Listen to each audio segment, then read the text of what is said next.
네, 애들이 있는 것만으로 너무 행복하지요. 애들을 살아가는 그 모습만 봐도 너무 기쁘고 행복한 것 같습니다. 오늘 같이 함께 나누실 말씀은 누가복음 하나님의 나라에 대한 비유에 대한 말씀을 나누는데요. 누가복음 16장 1절에서 13절까지 말씀, 마지막 말씀이 될 것 같아요. 누가복음 16장 1절에서 13절까지 말씀입니다. 제가 한 절, 여러분이 한 절 읽겠습니다. 또한 제자들에게 이르시되 어떤 부자에게 청지기가 있는데 그가 주인의 소유를 낭비한다는 말이 그 주인에게 들린지라.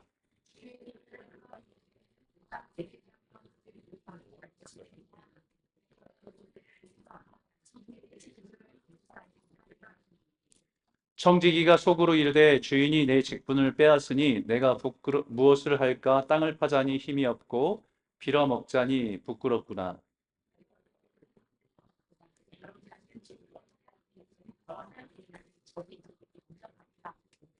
주인에게 빚진 자를 일일이 불러다가 먼저 온 자에게 이르되 네가 내 주인에게 얼마나 빚졌느냐.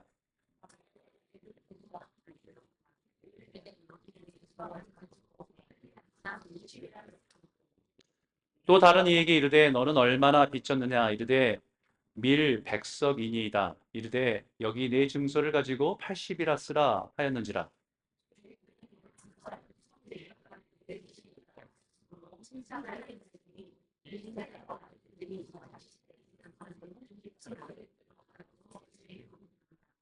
내가 너희에게 말하노니 불의의 재물로 친구를 사기라. 그리하면 그 재물이 없어질 때에 그들이 너희를 영주할 처소로 영접하리라.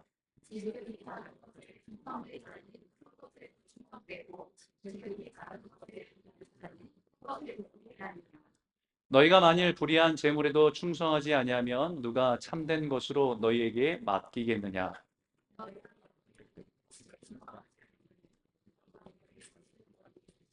같이 읽겠습니다. 지파인이 두 주인을 섬길 수 없나니 혹 이를 미워하고 저를 사랑하거나 혹 이를 중히 여기고 저를 경히 여길 것입니다.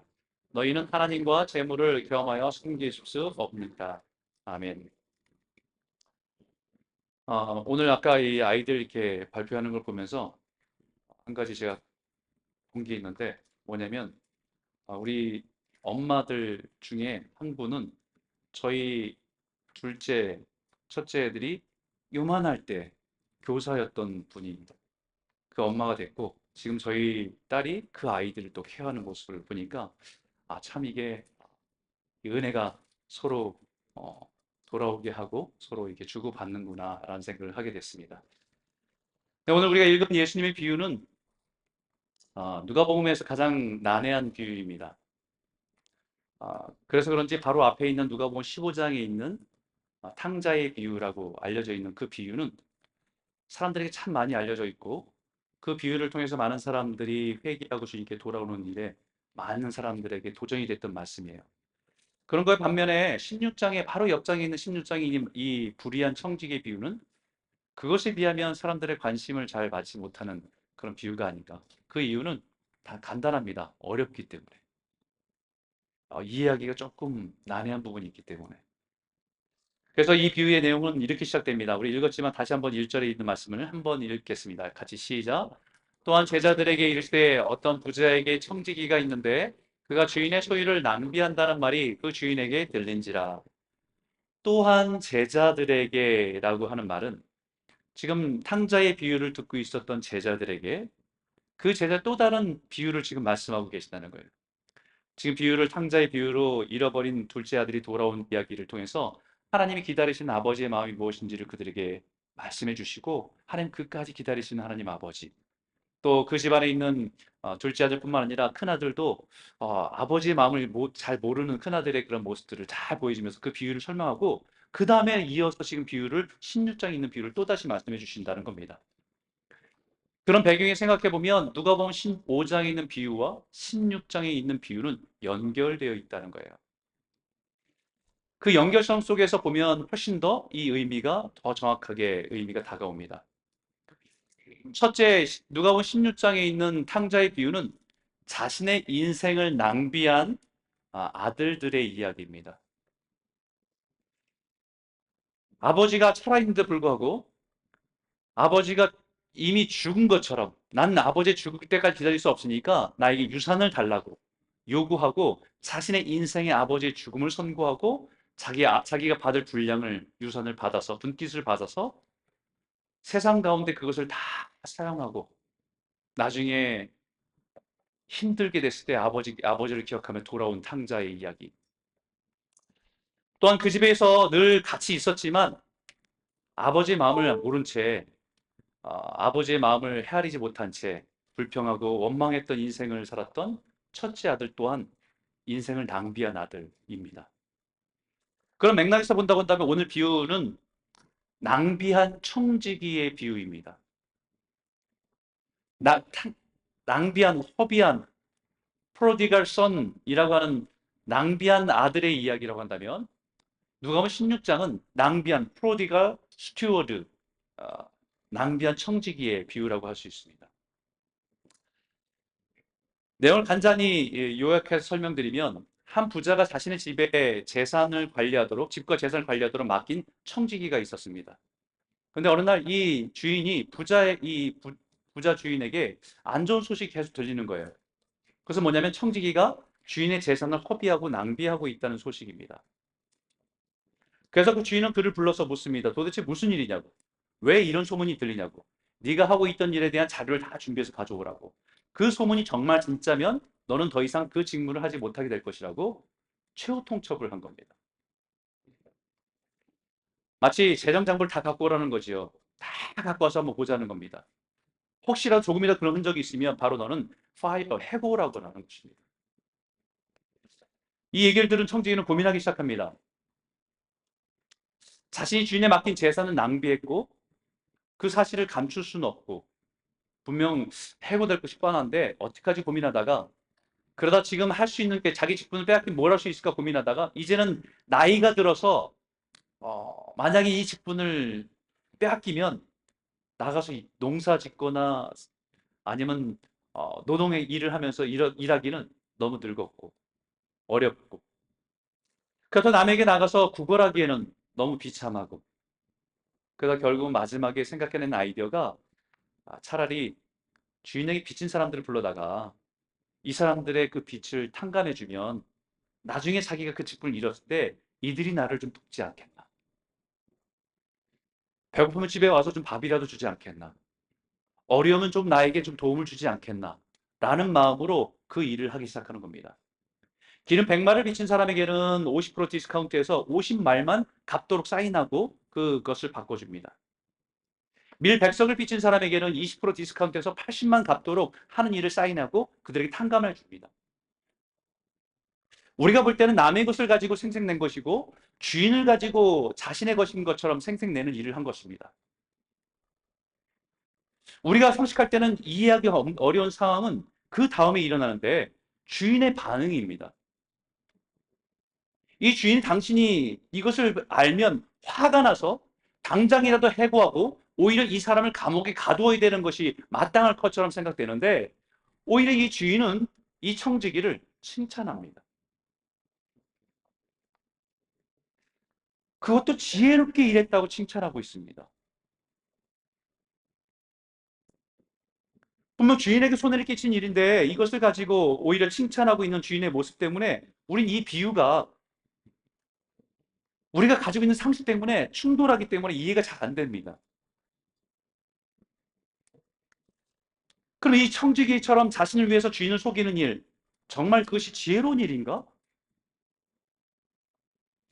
이 윤리적인 혼란에 빠질 수밖에 없습니다. 그러나 이 비유를 통해서 우리에게 전하고자 하는 몇 가지 분명한 영적인 교훈은 분명합니다.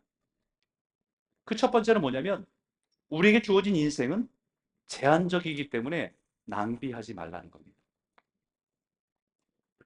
1절과 2절에 이렇게 말합니다. 또한 제자들에게 이를 때 어떤 부자에게 청지가 있는데 그가 주인의 소유를 낭비한다는 말이 그 주인에게 들린지라. 주인이 그를 불러 이르되 내가 네게 대하여 들은 이 말이 어찌 믿음이냐. 네가 보던 일을 세마라. 청지기 직무를 계속하지 못하리라. 이 청지기가 주인의 소유를 낭비했다는 사실을 주인이 알게 되었습니다. 그래서 더 이상 청지기 직무를 못하게 되는 상황이 갑작스럽게 일어난 것입니다. 성경은 도대체 이 청지기가 어떻게 살았길래 주인의 소유를 낭비한다고 하는 것일까? 아무리 그것을 찾아봐도 거기에 대한 성경은 어떤 대답도 주지 않고 있습니다. 오히려 나중에 이 청지기가 주인에게 빚진 사람들을 불러다가 기름 100말 빚진 사람에게 50이라 하고 밀 100석을 빚진 자에게 80이라 쓰게 하는 것이 오히려 우리가 생각할 때는 주인의 소유를, 주인의 재산을 낭비했다라고 생각되는데, 근데 그런 행동에 대해서는 오히려 지혜롭다고 칭찬하고 계시다는 겁니다. 그가 주인의 소유를 낭비했다. 이 낭비했다는 뜻은 디아스폴 피조라는 단어인데 이렇게 흩어져 버렸다는 거예요. 뿌렸다는 겁니다. 흩어지게 하고 휘뿌렸다는 것입니다. 다시 말하면 분명한 목적이 없이 마구 흩어뿌린 것입니다.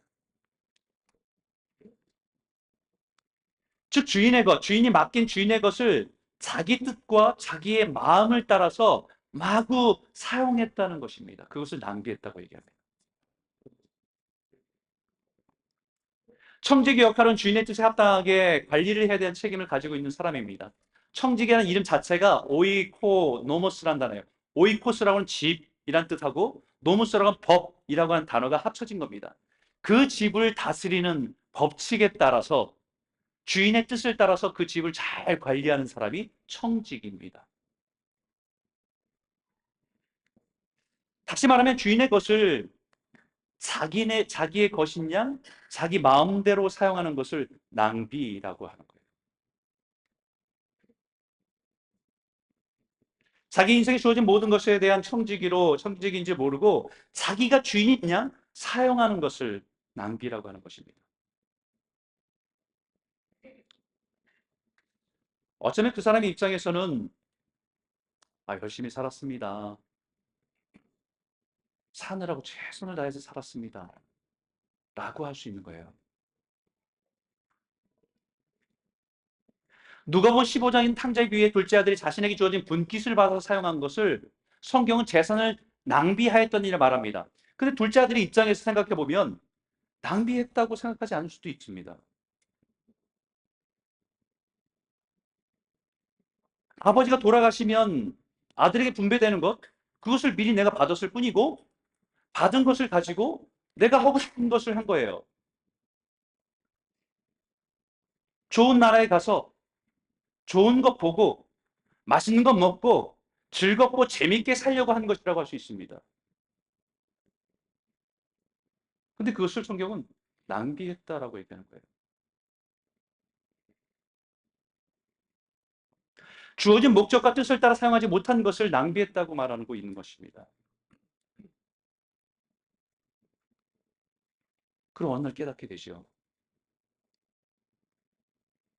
이 모든 게 내 것이 아니었구나.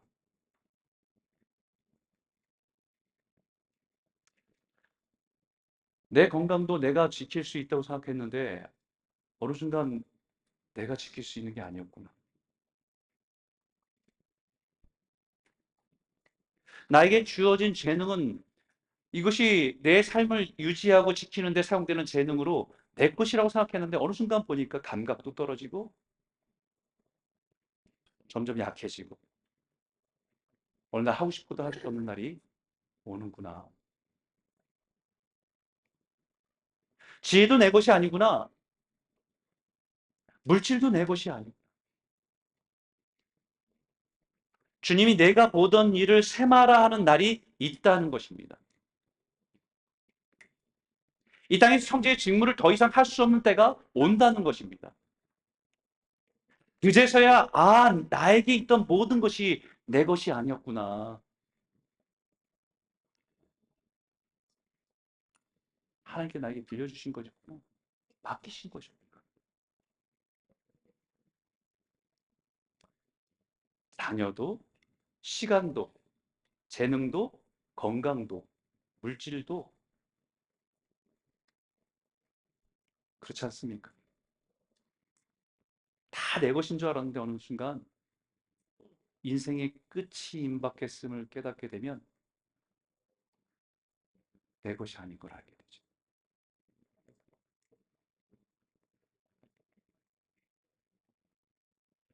그동안 너무 소중하고 너무 귀하게 여겼는데, 그리고 자기 것이라고 움켜쥐고 살았는데, 그날에 보니까 중요한 것도 아니고 내 것도 아니었다는 거.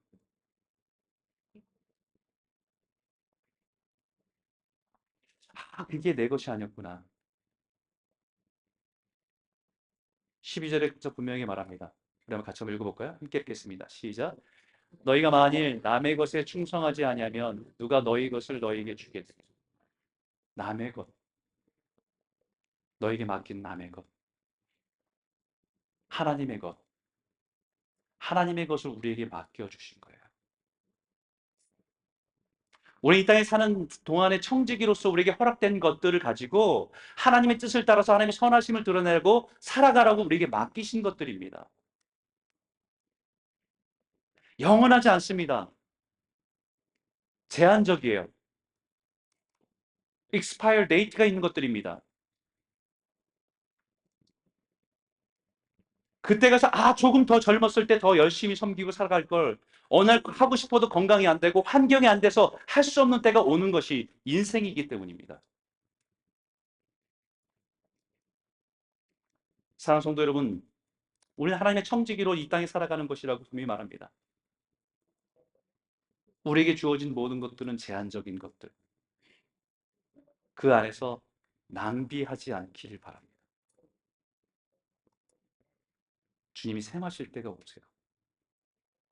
맡긴 목적대로 사용했는지, 맡긴 부탁한 그 뜻대로 사용되었는지.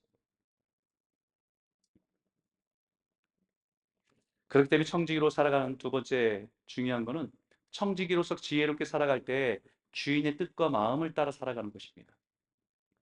4절에 이렇게 말합니다. 4절 같이 한번 읽어볼까요? 함께 읽겠습니다. 시작.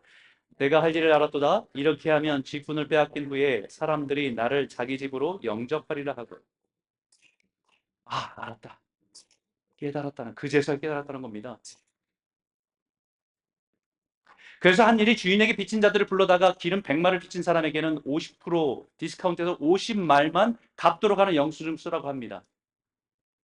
밀 100석을 빚진 사람에게는 20% 디스카운트해서 80만 갚도록 하는 것을 쓰라고 합니다. 당시 기름 100마리면 3,300리터 정도 되는 양입니다. 돈으로 따지면 1000데나리온, 한 사람의 일당이 1데나리온이라고 한다면 1000일, 3년 동안의 임금에 해당되는 것입니다. 그것을 반을 웨이브 시켜준 거예요. 탕감해 준 겁니다. 엄청난 거죠. 밀 100석은 13만 평의 땅에서 수확하는 양입니다.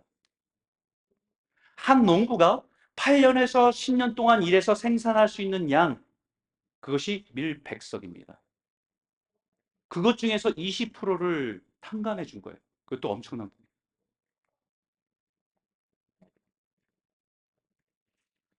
이것이 어떤 의미인지 조금 살펴보길 원하는데, 이 케네스 베일리라고 하는 분의 책이 있습니다. 중동의 눈으로 본 예수라고 하는 책이 있어요. 이분은 40여 년간 오랜 세월 속에서 중동 지역, 레바논, 이집트, 시리아, 이라크, 팔레스타인, 이스라엘에서 교수와 선교사로서 사역을 하시면서 쓰신 책입니다. 그래서 지금 최근에 유명한 신학자 중에 톰 라이트라고 하는 분이 계신데, 그분이 이분을 향해서 뭐라고 얘기했냐면, 유대 문화에 대해서 장님과 같은 우리의 눈을 열어주신 분이다. 이분이 말한 중동의 생활하고 경험하면서 예수님 당시 유대 문화를 이해하고 이 비유를 해석하는데 우리가 놓치는 부분이 있음을 설명하고 있는데요. 그것은 당시 유대인 문화 속에서 농부의 전통 속에 있을 때 한 부자들의 집에는 반드시 집을 돌보는 관리자가 있어요. 이 관리자는 집안에 있는 모든 살림을 돌볼 뿐만 아니라 그 부자의 땅을 누구에게 임대해줘서 농사를 짓게 하는 소작농들까지도 관리를 합니다. 그들이 농사를 짓고 소출이 나면 그것을 가지고 자기들이 그 땅 사용한 것에 대한 그 어떤 보상을 주인에게 해야 되거든요. 이게 거래입니다. 이것을 주인 대신에 관리를 해줘요. 그게 청직입니다. 돈으로 갚는 것이 아니라 그들이 생산한 기름이나 밀이라고 하는 현물로 지급하는 소작농들을 관리하는 일까지 한 것이 청직이었다는 것입니다. 근데 여러분들 아시다시피 농사라고 하는 것이 씨만 뿌리면 다 풍년이 아니잖아요. 어떤 애는 열심히 씨 뿌리고 농사 짓고 거름 주고 물 줘도 그 애가 너무 이렇게 막 날씨가 엉망이면 흉년이 되잖아요. 그럼 수확이 잘 안 될 때가 있습니다.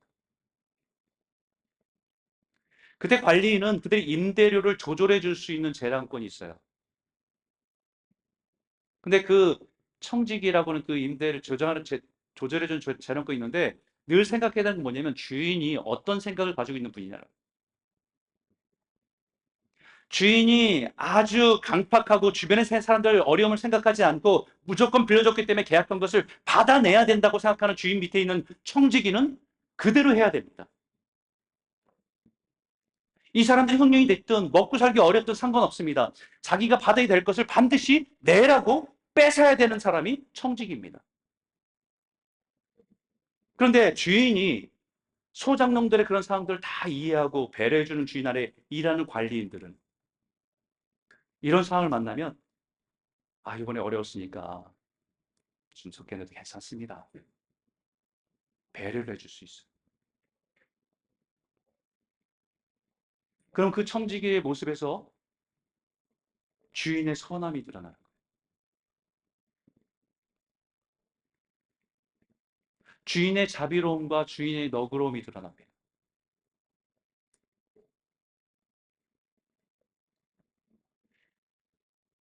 지금 이 불의한 청지기는 바로 자신의 남은 재량권을 가지고 일을 하고 있습니다. 사실 그렇게 일하는 동기는 주인의 너그러움을 드러내는 것이 아니라 자신의 미래를 생각하고 사람들에게 호의를 베풀 것에 대한 기대를 가지고 베푼 것이지만 결과적으로는 그 빚진 소당용들에게는 주인의 너그러움과 자비로움을 드러낸 일을 한 거예요.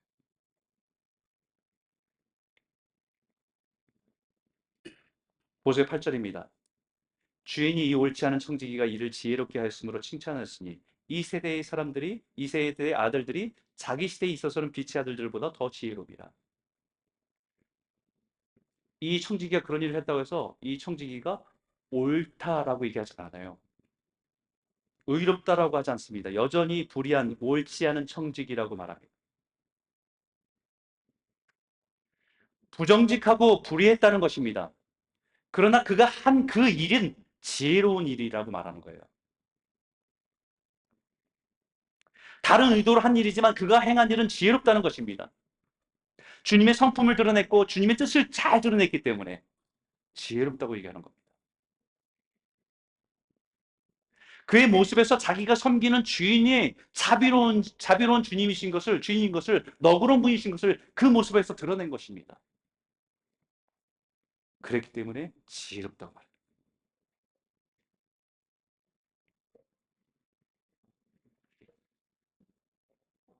그럼 우리는 여기 빚진 사람들은 어떤 사람들일까? 자신에게 허락된 인생을 살아가지만 여러 가지 어려움과 실패와 고통을 만나서 신음하는 사람들이에요. 나름대로 열심히 산다고 했지만 인생의 흉년을 만나서 변변한 소들과 얻을 수 없어서 고통하는 사람들입니다.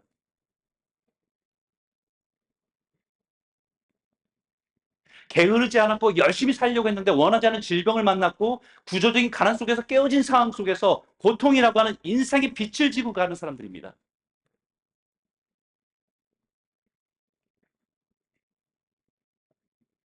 그런 사람들을 향해서 우리에게 이미 하나님의 자녀들에게 이미 베풀어 주신 모든 것들 통해 우리의 주인 되신 우리의 왕이신 하나님의 그 성품을 드러내는 일, 그것이 지혜롭다고 하는 겁니다.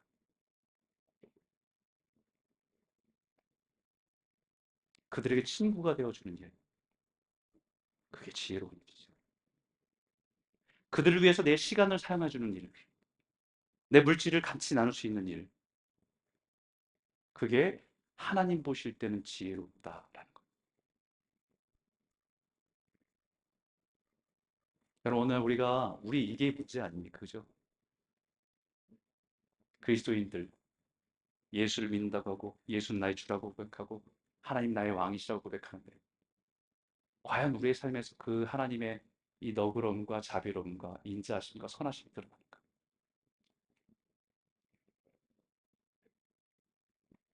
남의 얘기가 아니라 집 두 채, 세 채 갖고 있다가 렌트비가 어려워서 힘든 사람들을 렌트비 올려갖고 그 목재는 그것은 올바르지 않잖아요. 현실적인 얘기예요.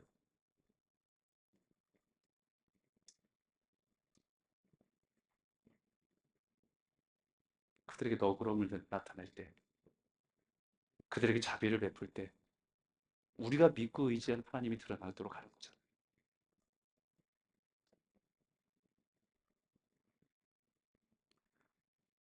그래서 오늘 우리 세상에서 우리를 바라볼 때, 우리가 섬기는 하나님의 너그러움과 자비로움이 드러나기보다는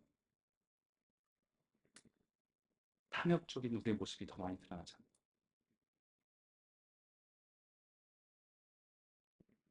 그리고 나서 그 뒤에 이렇게 덧붙여 이렇게 말합니다. 이 세대의 아들들이 자기 시대에 있어서는 빛의 아들들보다 더 지혜로웁니다. 이 말도 참 헷갈립니다. 오히려 빛의 아들들인 우리들에게 그들에게 지혜를 좀 배우라라고 말하고 있는 거예요. 이 지혜란 단어가 통찰력 있게 약삭빠르게 살아가는 그 모습을 좀 배워라는 뜻입니다. 오설 챔버스 목사님은 이 단어를 약삭빠르게로 이해하고 번역했습니다. 자신의 인생의 한계를 알고 미래를 준비하는 그 지혜를 세상 사람들 좀 보고 배워라라고 하고 있는 겁니다. 청지기는 분명 불의합니다. 부정직합니다. 그러나 자신의 인생의 한계를 깨닫고 자신의 미래를 준비하는 것, 그것은 약삭빠르고 지혜론이라고 말하고 있죠. 한번 우리가 살아가면서 주변을 살펴보십시오. 이 시대를 살아가는 사람들이 어떻게 살아가는지. 정말 이 계산이 빠르고요. 악착같이 살아갑니다.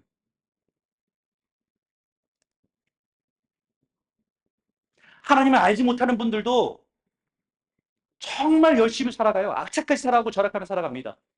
왜 그렇게 사냐고 물어보면 은퇴 이후에 편하게 살려고. 은퇴 이후에 고생하지 않으려고. 지금 조금 더 고생을 하고 나중에 10년 뒤, 20년 뒤에 좀 편안하게 살려고.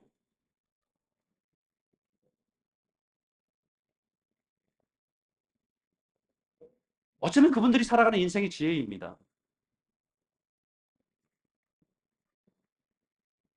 근데 여기 중요한 것은 그 세상 사람들을 가리켜서 뭐라고 얘기하냐면 전제가 하나 붙어 있어요. 자기 시대에 있어서는 그 세상 사람들 생각엔 인생은 살다가 70이면 아니면 80, 요즘에는 100세 시대까지 생각해야 되는 인생이 끝이다. 그들이 생각하는 인생입니다. 그러니 그 인생의 노년을 편안하게 보내기 위해서 젊을 때 준비하고 고생해 준비하는 것, 그것은 지혜롭다라고 말하고 있는 거예요. 근데 예수님 우리에게 반문하고 있는 것입니다. 세상 사람들은 자신의 인생을 그렇게 생각하니까 자신의 인생의 미래를 준비하는 것은 당연한 것인데 너희는 사람의 인생이 거기서 끝나지 않고 영원한 나라가 있다고 믿고 살아가면서 미래를 준비하며 살아가느냐고 묻고 있는 거예요.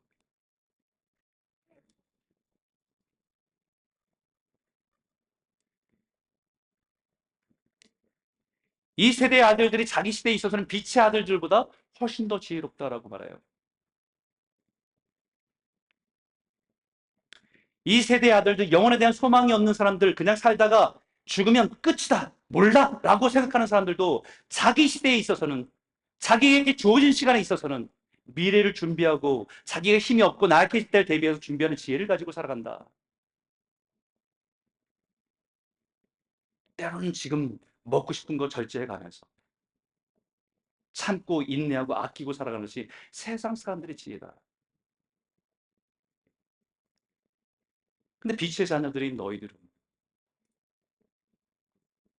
예수 그리스도의 생명의 빛으로 영원한 가운데 소망이 있는 사람들인데 성도들이 영혼을 위해서 오늘 사는 것보다 세상 사람들이 자신의 미래 노후를 위해서 준비하는 것이 더 지혜롭게 살아간다는 것을 역설적으로 우리에게 말씀하고 있는 거예요.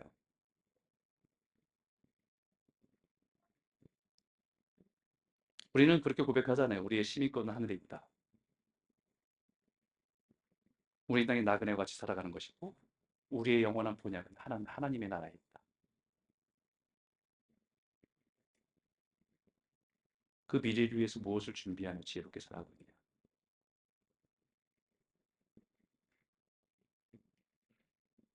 사랑하는 성도 여러분, 저와 여러분들에게 맡겨진 건 내 것이라고 생각한 모든 것들은 하나님께서 여러분들에게 허락하신 것들이에요. 맡기신 것들입니다. 영원하지 않아요.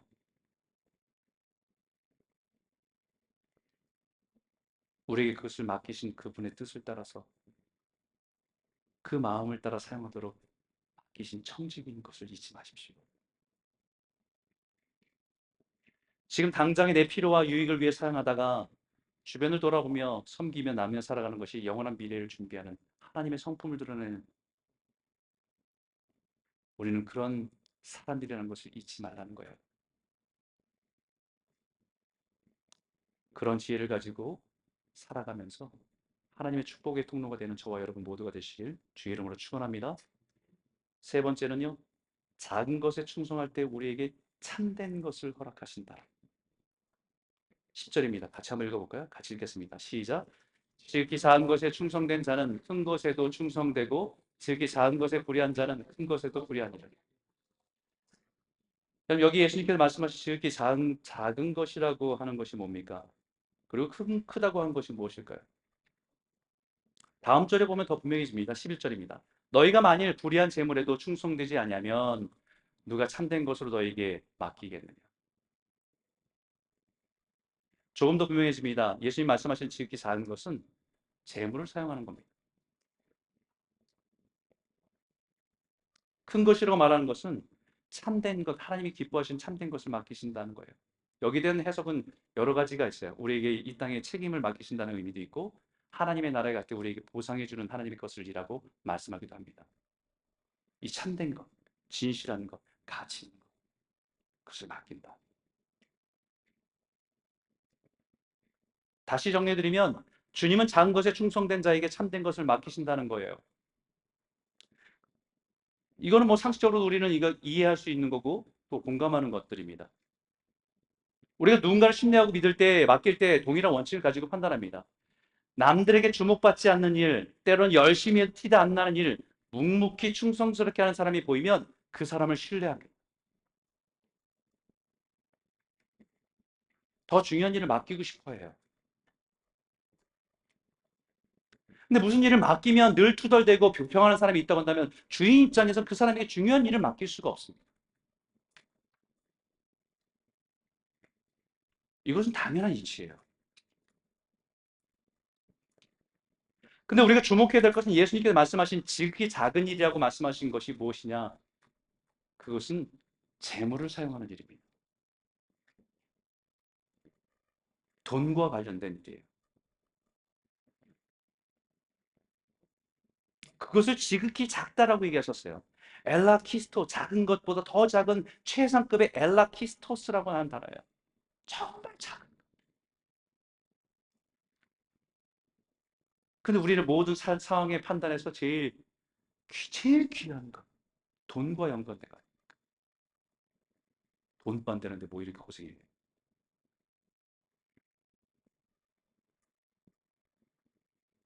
돈 몇 푼 되지도 않는 거.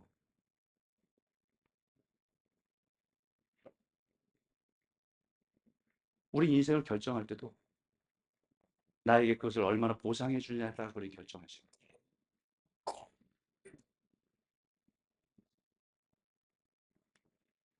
예수님께 보시기에 정말 작고 보잘것없는 돈과 재물에 대해서 하나님 앞에 충성되지 않는 사람에게 어떻게 하나님의 참된 것, 하나님의 영원한 나라에 가치 있는 것을 맡길 수 있게.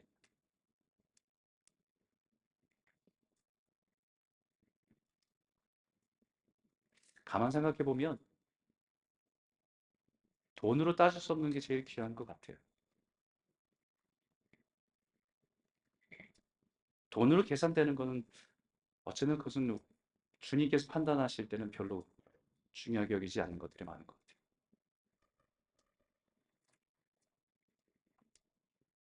부모로서 자녀를 돌보는 일.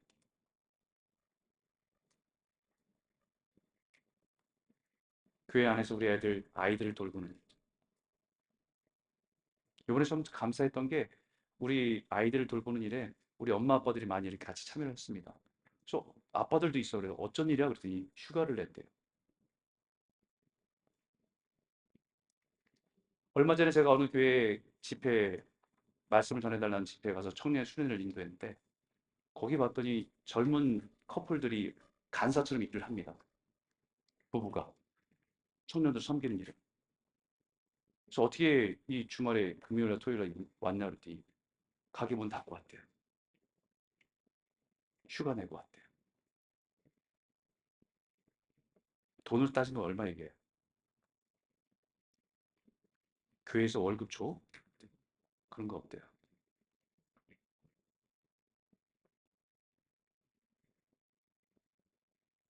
평생의 돈으로 계산하면서 살았던 사람은 이것이 이해가 안 될 겁니다.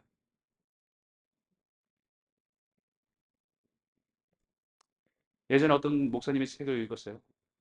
그분이 꿈을 꿨대요. 그랬더니 주님 만날 때 너한테 칭찬해주는 일은 이거밖에 없다라고 얘기했는데 무슨 일이냐면 남의 집에 문이 고장나서 그 문을 고쳐준 거. 돈 받지 않고 하는 것이 이거밖에 없지 않냐 이렇게 보고.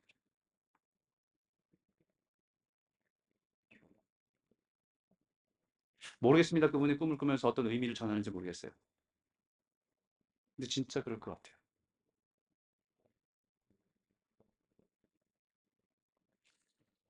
가만 생각해 보니까 우리 삶에서 크고 작은 일이라고 하는 것은 예수님이 크고 작다고 하신 말씀과 늘 반대예요. 우리 인생에 큰 일 터지는 것은 돈의 관계들이 아닙니까? 그게 얼마짜리? 어느 날 갑작스럽게 터진 일, 물질적인 손해와 부담이 그리스도인으로 진실하게 살지 못한 것보다 훨씬 더 크게 다가옵니다.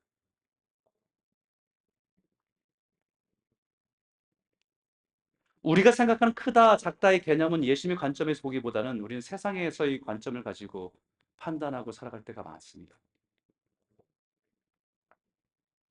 예수님을 믿는다는 것은 예수님의 마음으로 세상을 보고 가치를 결정하며 살아가는 거예요.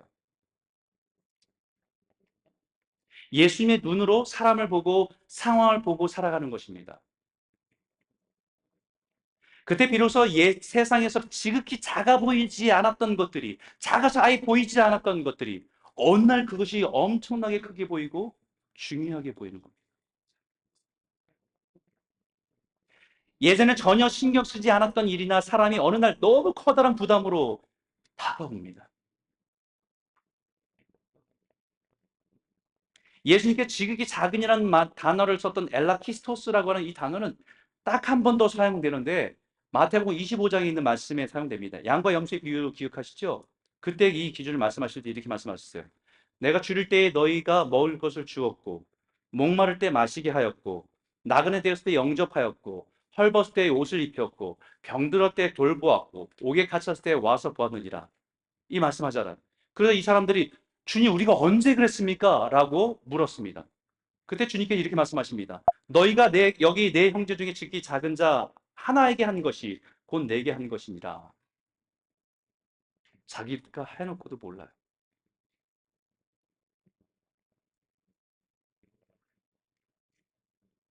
이 지극히 작다는 단어가 똑같은 단어를 쓰고 있습니다.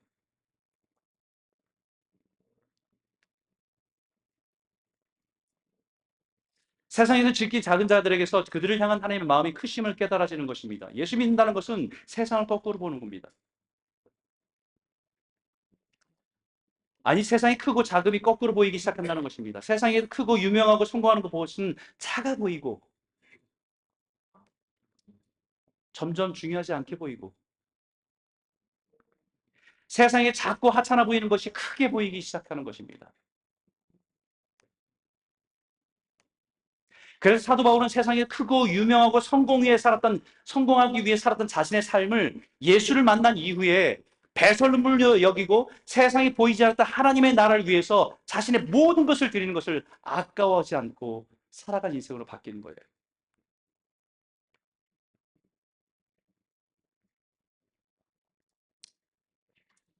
저와 여러분 예수님의 눈으로 세상을 거꾸로 보이는 은혜가 있기를 소원합니다. 이게 바뀌어야 됩니다.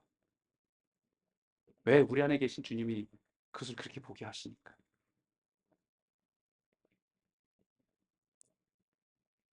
우리는 하나님을 나의 구주로 고백한다고 하지만 거룩한 것, 정말 하나님께 가치 있는 것, 주님이 보시기에 큰 것, 주님이 보시기에 참된 것을 하찮게 여기고 주님이 지극히 작은 것이라고 하는 것, 재물과 물질의 마음을 빼앗겨 살아가고 있지는 않은가?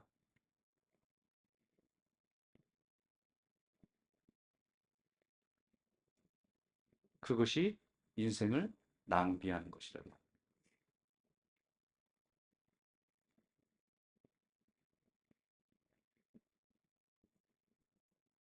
재물과 물질에 대해서 주신 분을 인정하고 그 뜻대로 합당하게 사용될 때 지극히 작다고 하는 그 가치를 가지는 것인데 우리는 그것을 때로는 목숨보다 더 귀하게 여기고 인생을 목적으로 삼고 살아가는 것은 인생을 낭비하는 것이다. 그래서 주님은 결론적으로 이렇게 말씀하십니다. 우리가 또 주인을 섬기는 것을 원하지 않는다. 13절에 있는 말씀, 이 비유의 결론입니다. 같이 한번 읽겠습니다. 시작. 지파인이 또 주인을 섬길 수 없나니 혹 이를 미워하고 저를 사랑하거나 혹 이를 중히 너희는 하나님과 재물을 겸하여 섬길 수 없느니라. 예수님 마지막으로 노골적으로 말씀하세요. 두 주인을 섬길 수 없다. 모든 것 돈으로 환산하고 가치, 돈이 힘이고 능력이고 모든 것의 목적이 되는 세상에서 하나님과 재물을 겸하여 섬길 수 없다.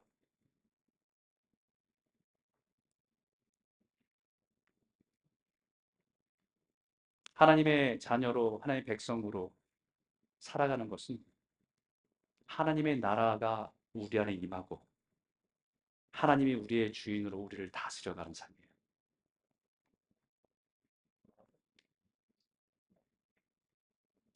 엘리야가 당시에 이스라엘 백성들에게 외쳤지요. 너희가 어느 때까지 바알과 여호와 사이에 머뭇머뭇하느냐? 여호와가 만일 하나님이면 그를 따르고 만일 하나님이면 그를 따르라고 말합니다. 여호수아도 인생의 마지막 유언을 남깁니다. 만일 여호와를 섬기는 것이 너에게 좋지 않게 보이거든 너희 조상이 강 저쪽에 섬기던 신들지 또는 너희가 거주하는 땅에 있는 신들이진지 너희가 섬길 자를 오늘 택하라. 그러나 나는 그러나 오직 나와 내 집은 여호와를 섬기게 한다.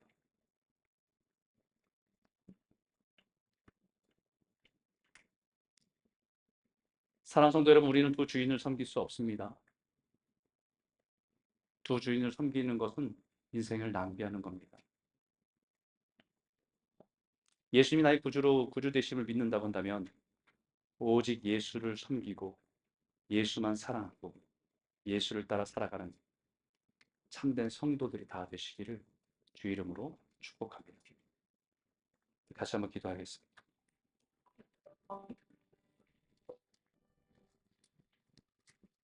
오늘 잠시 말씀을 기억하면서 함께 기도했으면 좋겠습니다. 우리 인생은요, 영원하지 않죠. 잠시 안개와 같은 인생을 살아갑니다. 그럼에도 불구하고 우리는 우리 인생이 영원할 것처럼 우리는 살아가요. 우리에게 맡기신 모든 것들이 마치 내가 주인인 것처럼 영원히 나에게 있을 것처럼 청지기가 아니라 내가 주인이 되어 살아가는 모습들이 많습니다. 그런데요, 주님은 어느 날 네가 살아온 것을 셈할 날이 있다라고 말씀하세요. 맡겨졌던 것들을 청지기로서 살았는지 우리에게 허락하신 모든 것을 가지고 맡기신 주님의 마음과 뜻을 따라 순종한 삶을 살길 원합니다. 우리 인생을 통해서 주님의 자비로우심이 드러나길 원합니다. 주님의 너그러움이 드러나길 원합니다. 주님의 선하심이 드러나길 원합니다. 내 시간과 내 물질과 내 정성과 내 모든 걸 통해서 하나님의 내 주인 되심을, 나의 하나님 되심을 세상이 보여주는 일에 내 삶이 사용되길 원합니다. 세상이 크고 작음의 기준이 아니라 하나님 앞에서의 크고 작음에 대한 관점으로 바뀌게 하여 주셔서 주님의 맡겨진 일에 충성된 청지기로서 살아가는 우리들 될 수 있도록 허락하여 주시옵소서. 낭비하는 인생 되지 않게 해주시고 하나님의 참된 것을 받는 백성도로 살아갈 수 있도록 허락하여 주실 줄 믿습니다. 우리 한번 같이 한번 기도할까요? 함께 기도하겠습니다. 하나님 아버지 감사합니다. 오늘 이 말씀을 통해서